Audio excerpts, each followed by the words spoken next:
Hello all. In this video, we will be dealing with chapter 2 of economic survey. The name of the chapter is fiscal development. In this chapter, we will be seeing various fiscal development that happened in India in the aftermath of pandemic outbreak.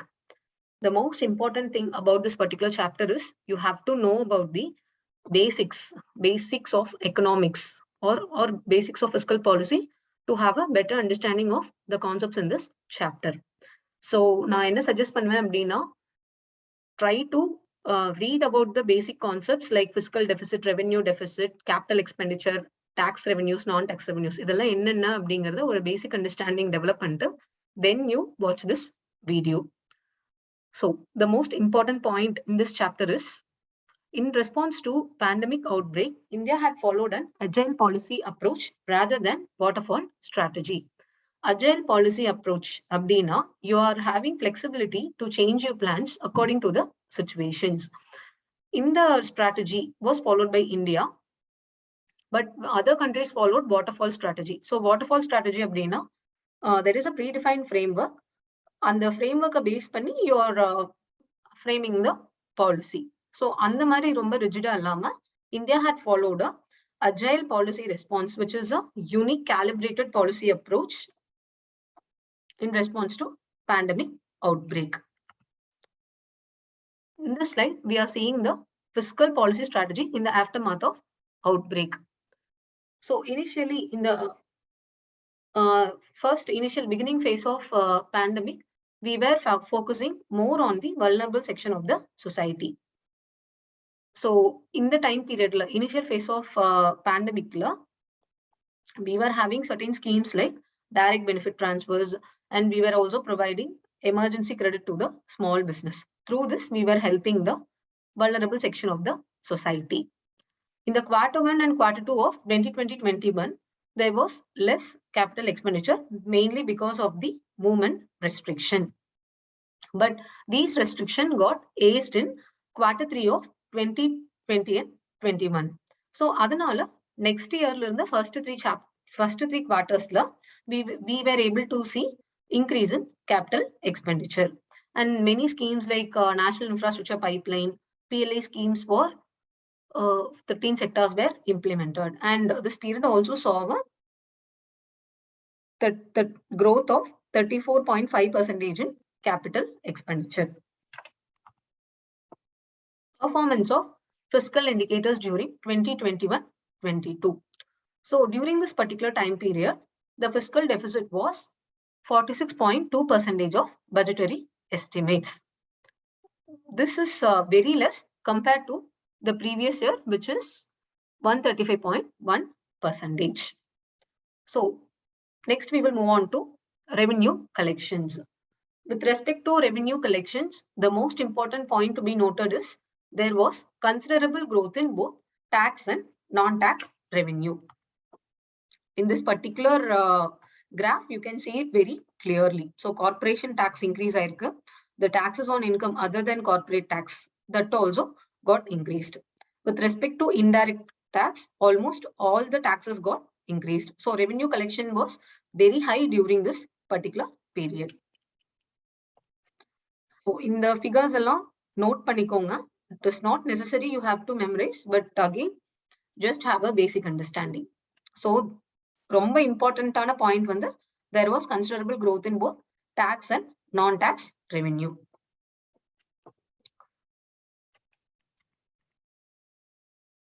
Next, we will move on to the expenditure part. Just like revenue, expenditure has also got increased. This statement is very much important. Total expenditure of the government, it increased by 8.8% during April to November 2021, and it stood at 59.6% of the budget estimate. Expenditure can be classified into revenue expenditure and capital expenditure. Both revenue expenditure and capital expenditure, it has registered a growth during 2021-22. Revenue expenditure was very high, mainly because of the increase in subsidies. Capital expenditure has got increased because we shifted our focus towards infrastructure intensive sectors. So again, this graph clearly explains the increase in revenue. Increase in expenditure. Next, we will see about the transfer to states. Transfer to states, it is done in 4 ways. Post-devolution revenue deficit grant, grant to local bodies, health sector grant, disaster management grant. So all these grants, all these things are decided based on the recommendations of finance commissions. So government has accepted the recommendation of 15th Finance Commission, that is for the period from 2021-22 to 2025-26. Based on that, grants were allocated to the states. Post-devolution revenue deficit grant was released to 17 states. Next one is grants to local body. For the million plus cities, the grants were transferred through million plus cities challenges funds. For other cities, other than million plus cities, grants were given to strengthen the delivery of basic services. Third one is health sector grant. It was channelized through local government. The last one is disaster management grants. With respect to disaster management grant, 80% of the total allocation was given to state disaster response fund and remaining 20% was allotted to state disaster mitigation fund. Next, we will see about the central government debt. As I said before, try to have a basic understanding of all these terms: public debt, internal debt, marketable securities, external debt. This is basic understanding. If you're having, then it will be easy to understand these figures. This last figure is important. The total liability is 117.04.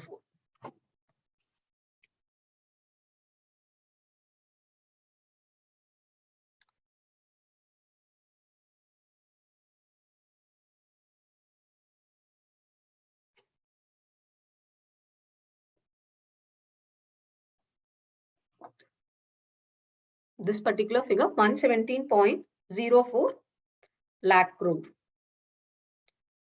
Public debt, it accounted for 89.9% of the total liability.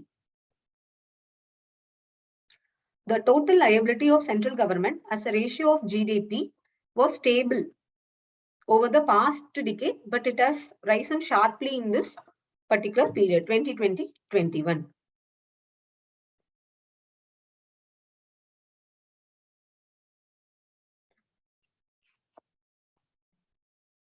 This public debt, it is largely owned by certain institutional segments like banks, insurance companies, provident fund. The largest share was owned by the commercial bank, which stood at 37.77%.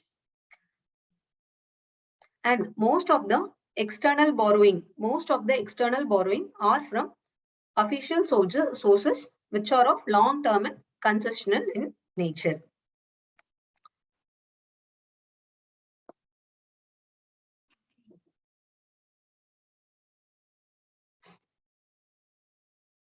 Go through this particular figure.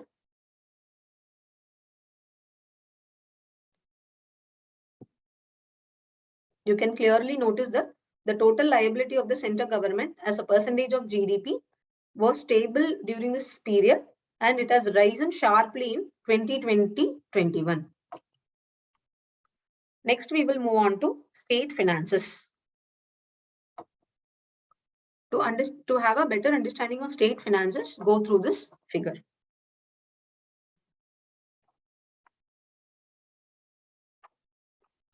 Revenue deficit of the state increased from 0.1% of GDP in 2018-19 to 2% of GDP in 2021, and it has got reduced again.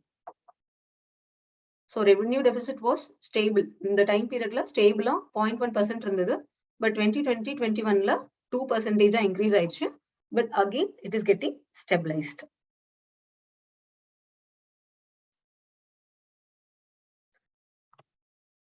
The revenue expenditure and capital expenditure of the states were envisaged to grow at 12.1% and 30.5% respectively. To support the states, the many measures were taken by the center during 2021-22. So states or finances support pandra center has taken many measures. So the most important measure is enhanced limit of borrowing for the state. Here, under Atmanirbhar Bharat package, additional borrowing limit of up to 2% of gross state domestic product was allowed to the state for the financial year 2020-21. And the second measure was, in the place of GST compensation shortfall, loans were given to the states. And a scheme called Scheme for Special Assistance to State for Capital Expenditure was implemented during this period. Finally, we will see the policy measures to enhance the efficiency of government spending. So as per the General Financial Rules 2017, all the ministries and departments, they have to procure goods and services mainly in government e-marketplace. Because of this particular measure, there was substantial reduction in prices. So initially, government was following least cost system to procure goods and services. But this system is found to be inefficient, and this system is not able to cater to the need for innovation, quality, speed, and functionality for high impact, complex, and technology intensive procurement. So the government has decided to adopt quality cum cost based system for works and non-consulting works. Initially, least cost system was adopted. Now, quality cum cost-based selection was adopted. And apart from this measure, certain other measurements like stringent deadlines for making payments, fixed budget-based selection for consulting services, or some of the other provisions in the guidelines issued in 2021. Hope you all have a better understanding of this particular chapter. Continue watching the videos. Thank you. Have a great day.